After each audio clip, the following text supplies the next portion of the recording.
This is AI Marketing Experts, where bold marketers and next-gen AI collide. Each week, join us as we decode trends, test tools, and share real wins from the AI-powered front lines. No fluff, no hype, just straight talk and smarter marketing. Tap subscribe, and let's geek out on AI. Hey everybody, it's Brad Kilgore here with America's Best Shops, and we have another jam-packed, exciting episode of AI Marketing Experts. I'm here with three of my closest friends, and we are going to jam out the cool stuff that's happening in the world of AI for business. Our one associate, Chris, he's somewhere in Texas. He may be frozen solid at this point. We don't know, but we know he wasn't going to be able to make it today. So Chris will be with us next week. Don't forget to share, like, comment, tell your friends about us.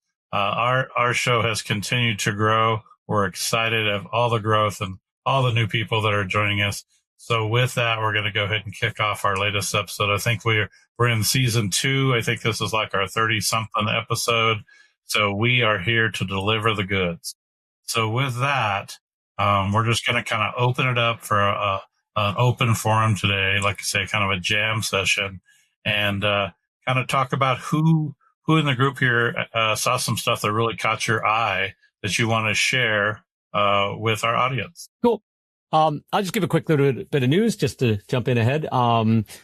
We've got a close friend of the show. We probably should get him on as a guest at one point now that I'm thinking about it. By the way, everybody, next episode, we got a really cool guest. Danny will be joining us. We just got the word from Chris while traveling. So whenever you're watching this episode, next number, really good guest and person deep in the AI world, helping businesses as well. But a friend of ours, Josh, does the same thing, and he was at a implementation conference last week, and he just announced in one of the masterminds we're in that we all knew this. We saw the stats saying that, oh my gosh, like 94% of like all of the AI projects that were put in place, I think it was Deloitte and Touche or somebody came up with this, attempted in 2025, 94% of them didn't get implemented and failed. And it's like, nah, AI is just a fad, right? There's the bubble, right? All this kind of stuff. The caveat, the back end of that, and it still replaced 300,000 jobs. Now, the next eye-opening caveat is they expect that to go from 6% to 60% in 2006 or 26. That's right. So just think of that. If you're, again, as we keep saying, I'm just going to put a pin in that right there. We'll carry on. But if you're not thinking AI, if you're not implementing AI, if you're not in masterminds about AI, if you're not in coaching programs about AI and communities about AI, you're behind. It's not right. Maybe you're behind right now. So there's my warning to everybody. You guys can pick up from there. Yeah. And I think just to jump off of what John just said, even though jobs are being replaced, that doesn't mean that everybody's going to be unemployed next year. It just means that right now, more than ever, you need to pay attention to what's going on and say, okay, I may be really good at my craft. I may be the best ag dealer, mechanic, carpet cleaner, business owner, whatever it is out there in the world, but I am not technical. And I don't know how I'm going to handle this. I don't know where I would even fit in my business because it scares the crap out of me, right? So the thing is find somebody, whether you look at working with us, we're going to have some really cool stuff rolling out in the near future that's going to help you, like you're not even going to believe, but find somebody, that really knows the cutting edge of what's happening. If you want to learn it yourself, we're here to help, but it's not going away. The other thing too, is I know John just did a big masterclass or webinar recently. We're doing another one this week in our industry. And that's, businesses that don't adapt may not survive, because their competitors are going to and are currently really latching on to the fact that they can streamline things in their business. They can utilize AI assistants and chatbots and AI receptionists or whatever it is to free up the people that they have for other more valuable work other than just answering the phone saying, yes, our hours are blah, blah, blah. Right. So be aware that now is the time. If only 6% or whatever percentage really grabbed onto things last year in the AI world, hold on to your hats, boys and girls, because 2026 is here now and it is going to explode. It is now everywhere you turn, almost every software, almost every, Amazon, every Google, everywhere you go, there's a new AI tool or an AI assistant or chatbot or whatever. It's everywhere. It's not going away. I'm even hearing people around me, friends and business associates and what have you, that were like last year, were like, oh no. Now they're like, oh wow, no, it's here. I'm seeing it everywhere. Brad, can you help me? Brad, tell me more. Brad, what's going on there? Because now everybody's waking up to the fact that this is not just next level. This is now. Yeah. So just to touch on the point about how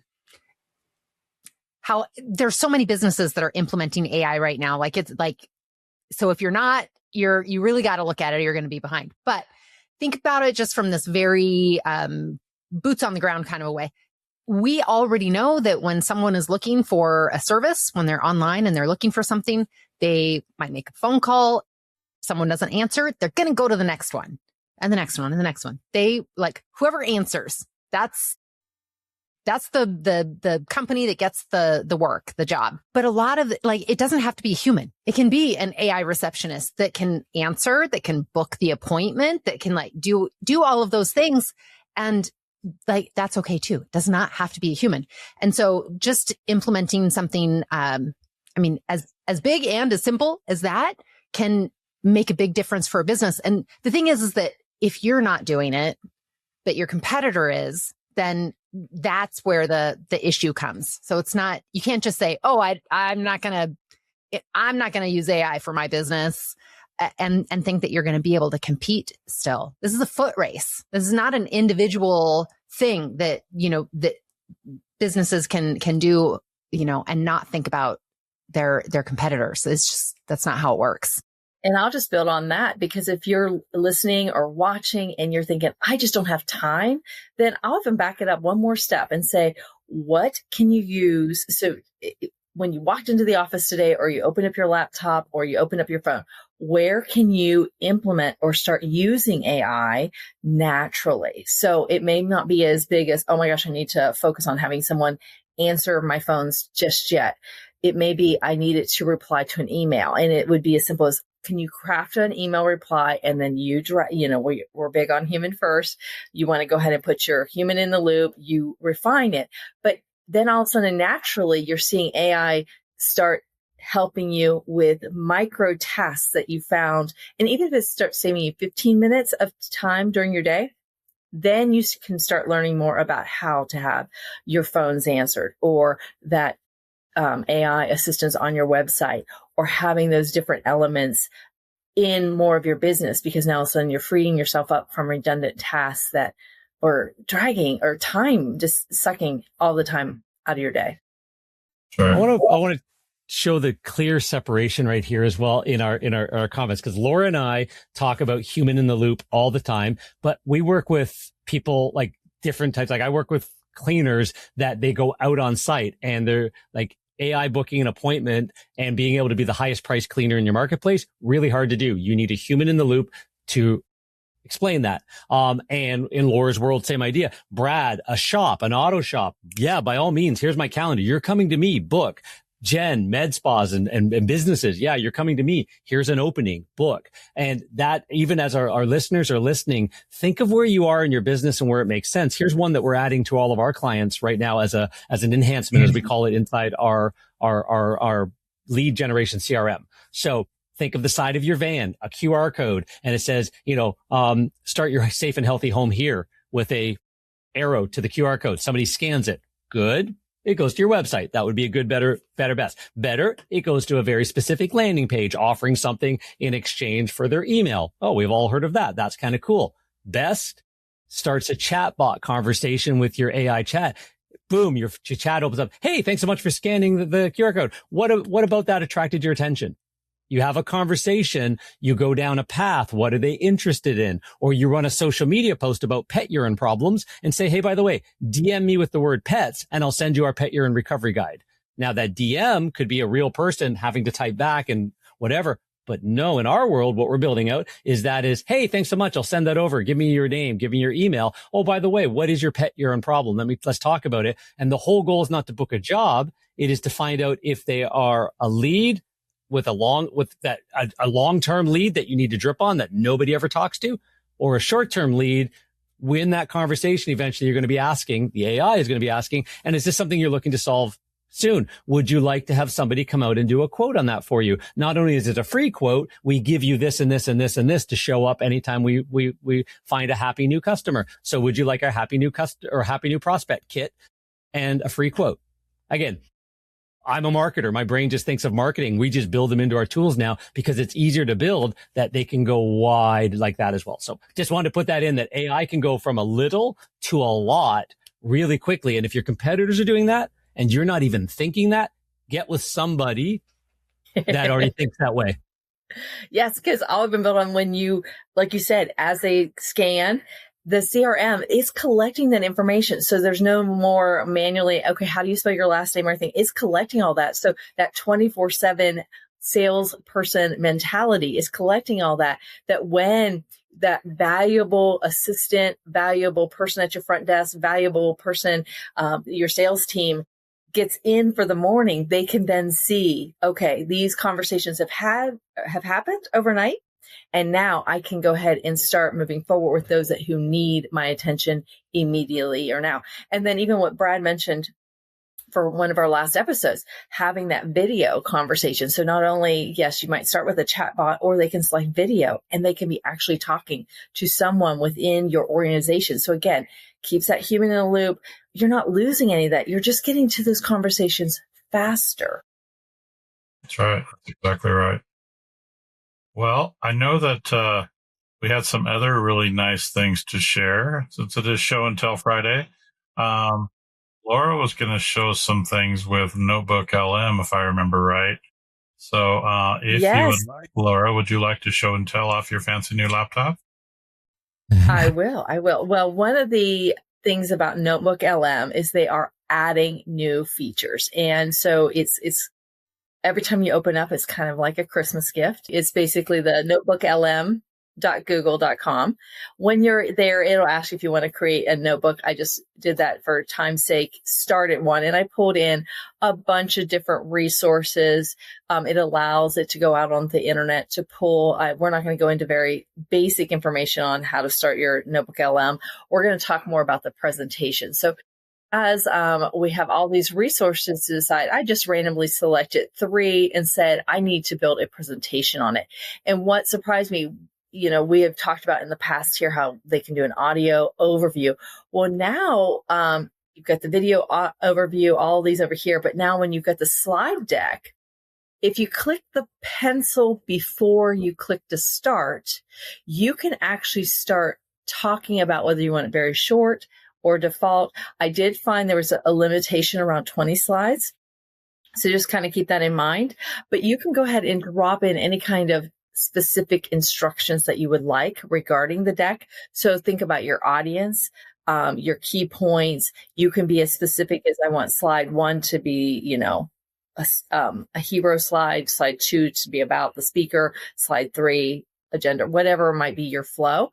And then once you click generate to go, you'll be very impressed about what can be generated. So this is the example of what pulled it together. And again, as we're asked to do things faster, you're able just to kind of look at how it pulled the stats from those documents and pull them in a very visually friendly way. And yes, it does have NotebookLM. That's not a problem because you want to give them a nod to it. The only thing I found is even when I uploaded specific brand guides, such as colors, logos, and specific as to please have my logo in the lower corner, it kind of started to ignore it. So it's not 100% there, but I don't think this is bad if you needed to pull something together for a quick webinar or quick presentation. What do you guys think? I was going to say, I think that's awesome. And I was going to ask you about that brand thing, how close it was to if one of your knowledge documents was an example slide or, and brand guides and stuff like that. But again, as we know, this is new. Gosh knows what this is going to like in a month from now. All of us, I have a sample slide, leave a square there. I can at least put my logo in on Canva. Maybe it'll catch up to that kind of idea, right? But for now, as you said, that is impressive. And if you've got a quick presentation to do in front of the Chamber of Commerce or with real estate agents on why you should be their carpet cleaner, which I used to do every month or so for years. I would be painfully working on PowerPoint slides, even if I only got 5 minutes for like weeks ahead of time, right? So yeah, that would be hey, I'm heading there in 10 minutes. Can you build me one? So, right. And I did find some options where you can have those. And then if you have your Google Slides open, you can just grab one and drop it in kind of, I'll say pieces together. But again, it got me closer to what I needed. Another, when you're in your Google environment now, you can select. So in Gemini, you can select Canvas, not Canva, Canvas. And it will also, and this is something I could present next time, is it will allow you to present. And when you download it, it'll allow you to go into slides. Initially, when I tried this a few weeks ago, it gave me an MD file, which is fine, but I found that it was a little cumbersome for somebody who's not going to know exactly how to get the MD slides up on Google Slides.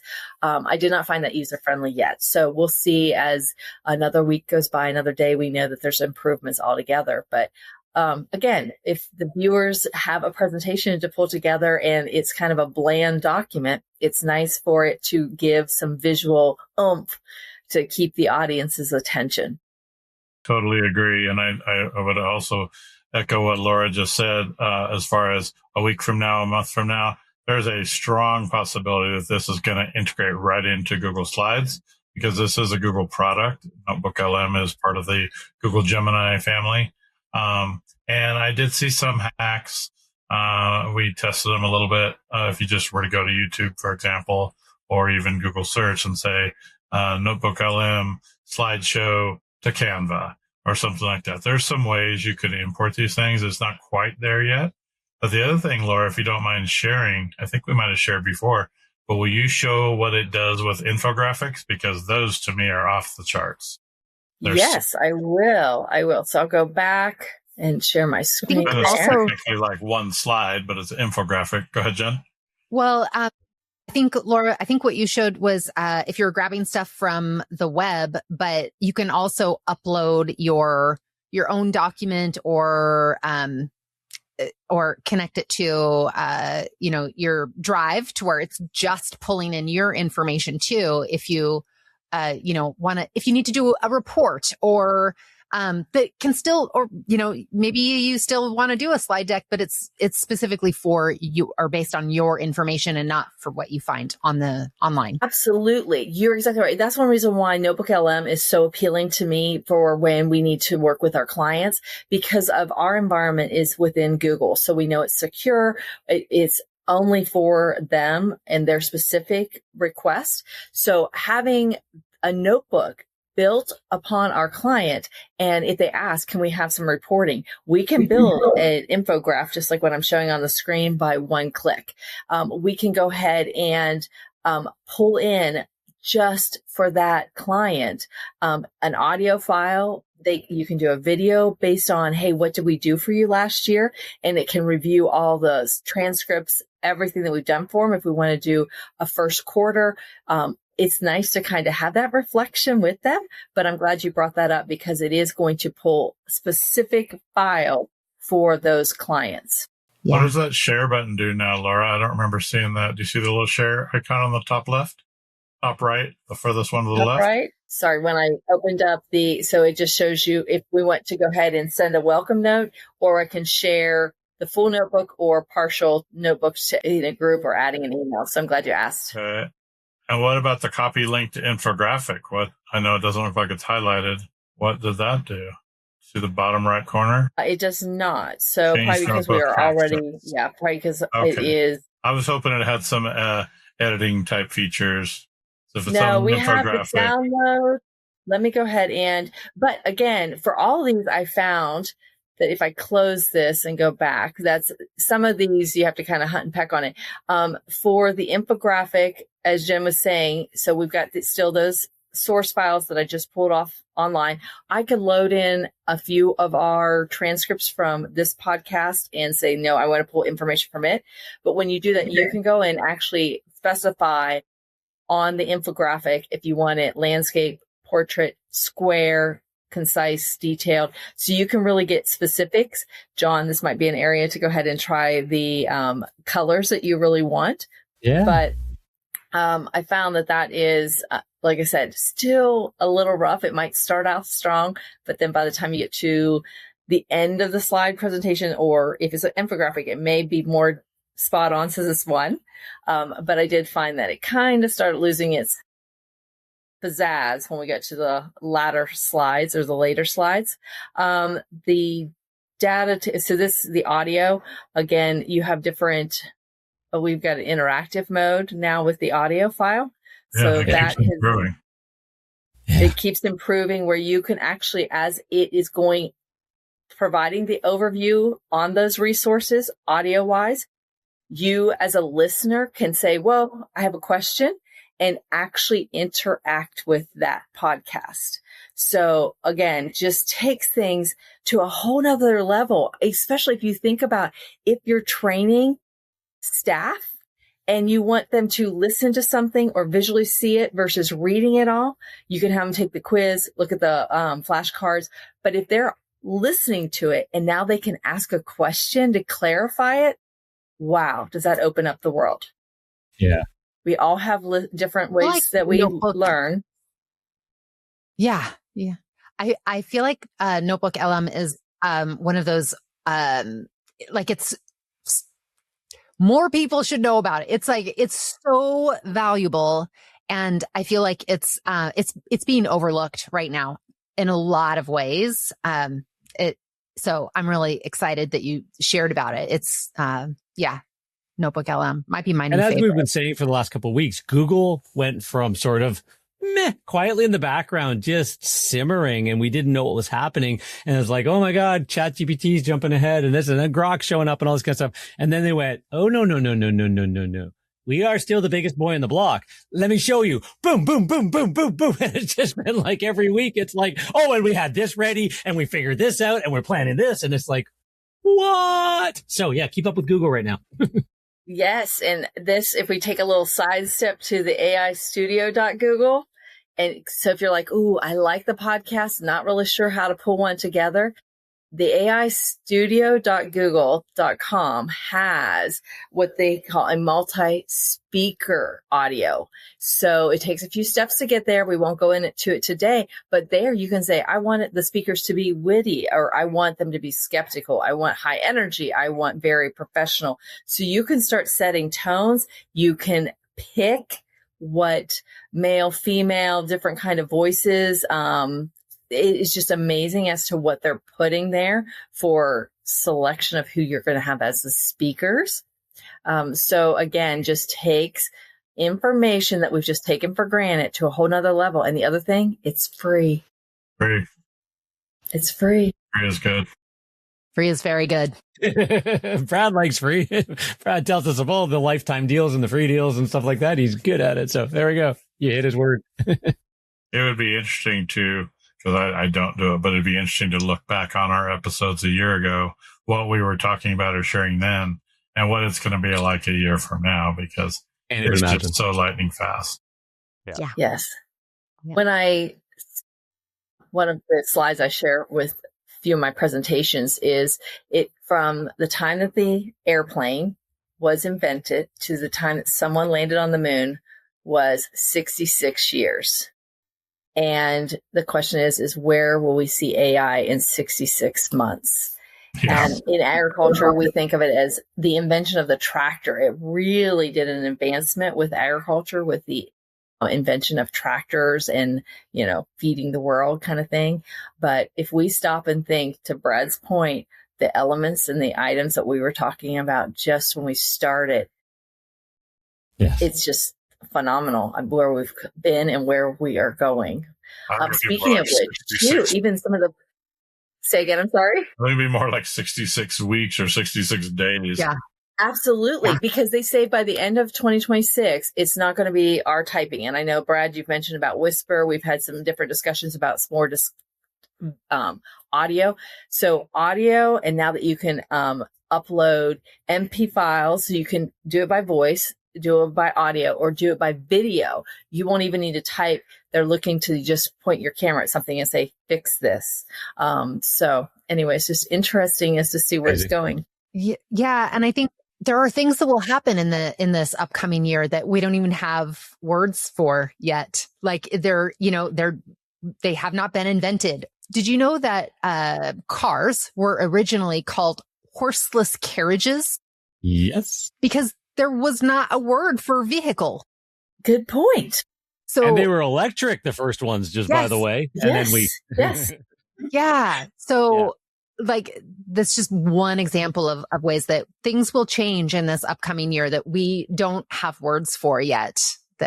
So everybody tap into our show on a regular basis, because we're going to be finding out what words people use for this and how to keep you in the leading edge, right? So that's right. That's right.